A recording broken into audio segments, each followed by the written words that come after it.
Olha, confesso pra vocês que eu não planejava falar sobre o ocorrido na Praça dos Três Poderes. A vontade estava baixa, a criatividade estava baixa também, e o timing parecia ter passado já. Mas aí começaram a falar de novo sobre regulamentação das redes sociais, e eu decidi usar de escada esse ocorrido para falar algumas coisas que eu penso sobre liberdade de expressão.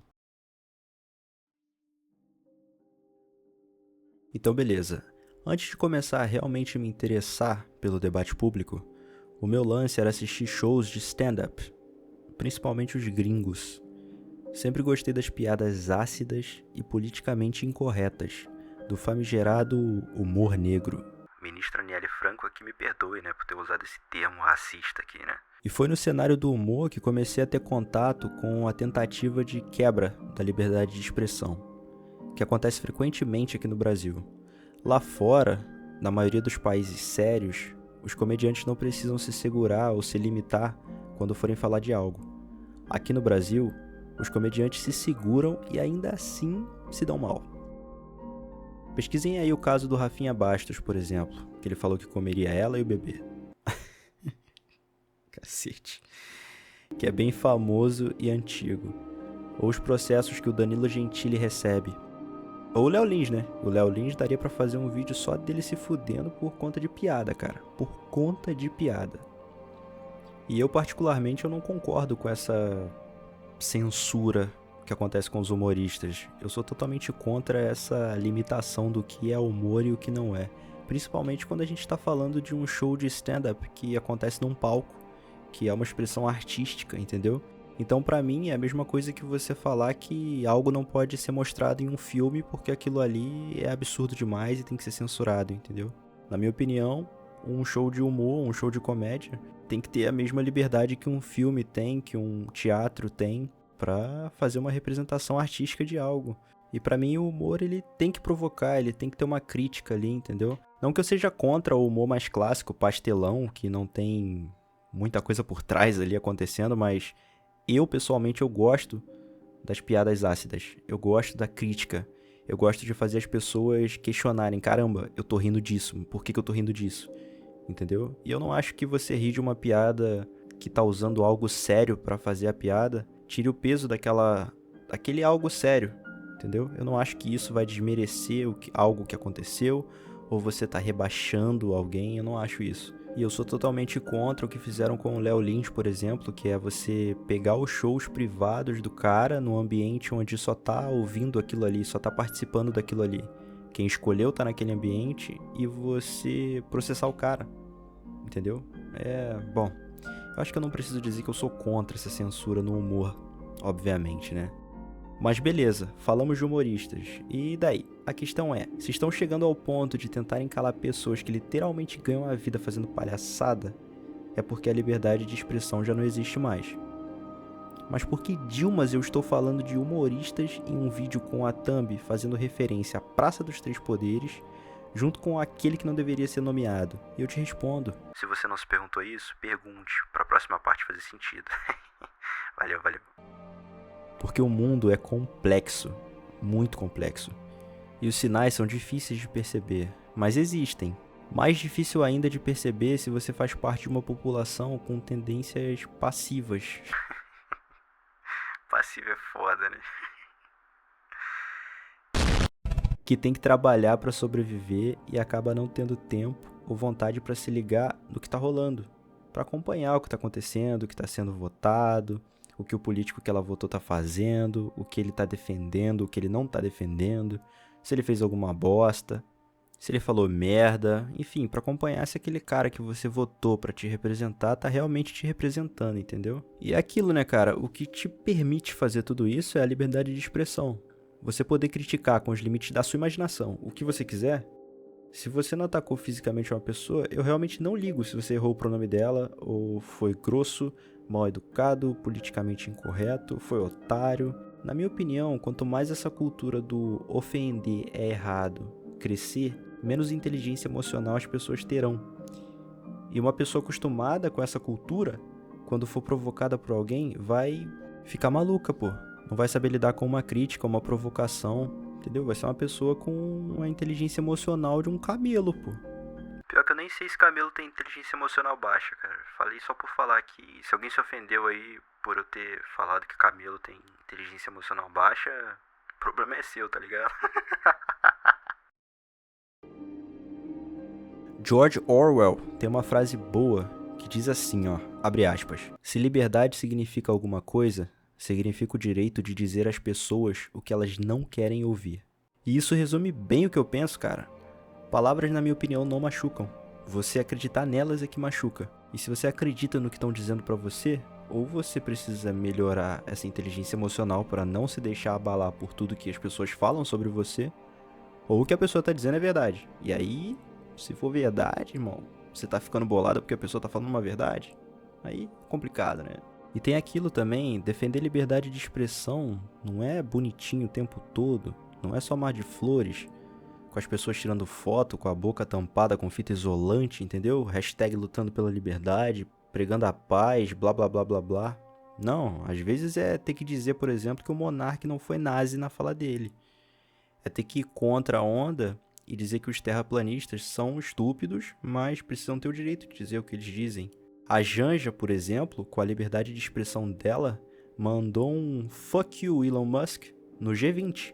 O Lulinha até correu atrás depois dizendo: olha só, não precisa disso, isso é desnecessário, a gente não tem que se xingar. E assim, por mais que isso tenha um impacto no nível da diplomacia entre o Brasil e os States, o lance é que ela disse porque ela pode dizer.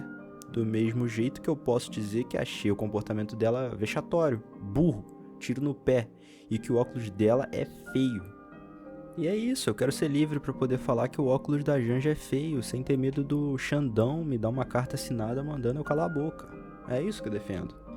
Eu quero uma sociedade em que as pessoas sejam bondosas por escolha, não por imposição do Estado, por meio de leis e regras, entendeu? Eu quero que as pessoas escolham ser bondosas. E se elas não escolherem ser bondosas, é a liberdade delas.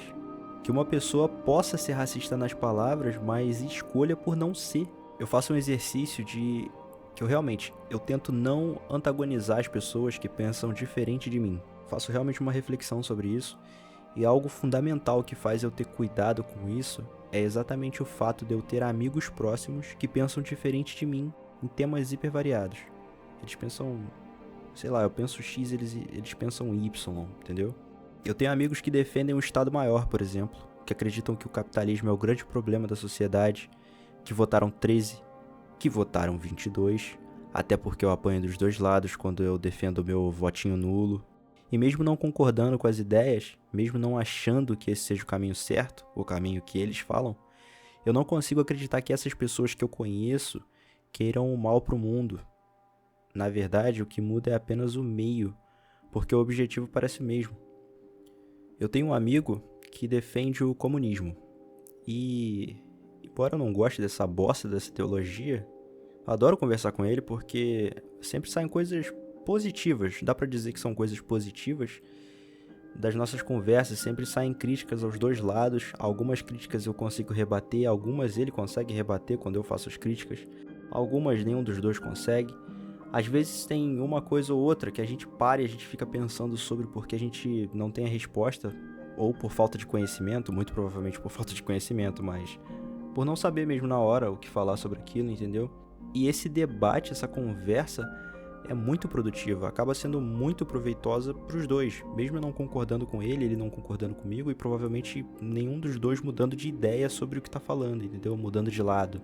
E ele pensa da maneira que ele pensa e assim, eu de verdade não acho que ele seja uma pessoa ruim, que queira o mal do mundo, que queira matar pessoas de fome, entendeu? Que queira criar um caos na sociedade. Eu realmente não consigo pensar isso dele. Mas é fácil eu fazer essa observação porque ele é uma pessoa próxima, relativamente próxima de mim. Então eu tenho um contato com ele. Só que hoje em dia, cara, se a gente pega uma pessoa que não concorda com a gente na internet, a gente já tem a tendência de antagonizar aquela pessoa. Aquela pessoa passa a ser a pior pessoa do mundo. E aí, o problema é que a gente deixa de atacar uma ideia que a gente é contra e a gente começa a atacar pessoalmente. A gente começa a atacar uma pessoa, entendeu? E a gente para de se importar completamente com o que ela tá dizendo. Não importa mais o que ela diz.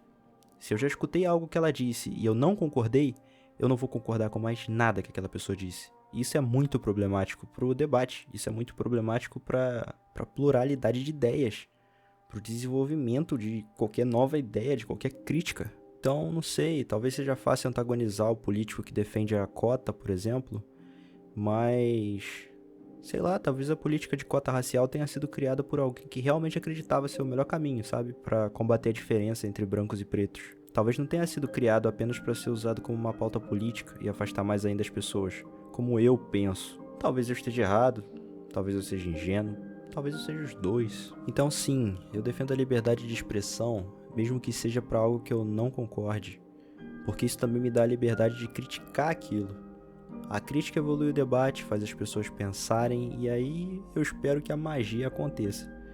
Se uma pessoa defender algo que eu acho abominável, eu vou poder sair de perto dessa pessoa, cortar ela da minha vida, eu vou saber o que ela disse.